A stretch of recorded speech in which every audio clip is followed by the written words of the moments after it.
रात के लगभग 1 बज चुके थे। ग्वालियर हाईवे पर चारों ओर कोहरा दस्तक दे रहा था, लेकिन वहां सिर्फ कोहरा नहीं था, कुछ और भी था जो हमारी समझ से परे है।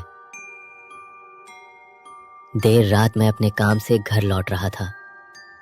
सड़क पूरी तरह सुनसान थी, दूर दूर तक कोई इंसान नहीं था, बस लंबा हाईवे।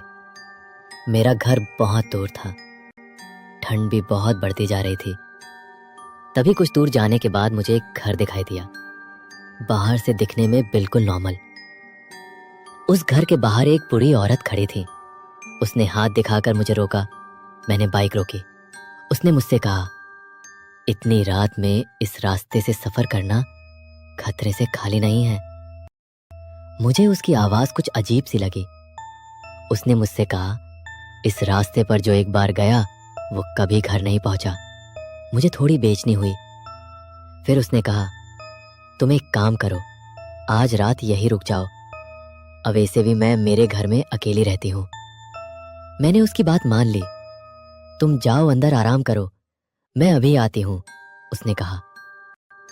मैंने जैसे ही घर के दरवाजे पर पहुंचा, दरवाजा अपने आप हवा से खुल गया। जैसे ही मैं अंदर घुसा, घर में बिल्कुल शांति थी। एक कमरा जिसमें एक बेड था। मैं बेड पर बैठकर उसका इंतजार करने लगा। मैंने कुछ देर तक इंतजार किया, लेकिन वो नहीं आई। मैंने बाहर जाकर देखा, लेकिन वो कहीं नहीं दिखी। मुझे थोड़ी बेचैनी हुई। तभी घर के अंदर से कुछ आवाज सुनाई दी। मैंने अंदर जाकर देखा। जैसे ही मैं अंदर घुसा, दरवाजा अपने आप बंद हो गया। मैं चौंका। तभी घर के चारों ओर से एक गाने की धीमी आवाज सुनाई दी।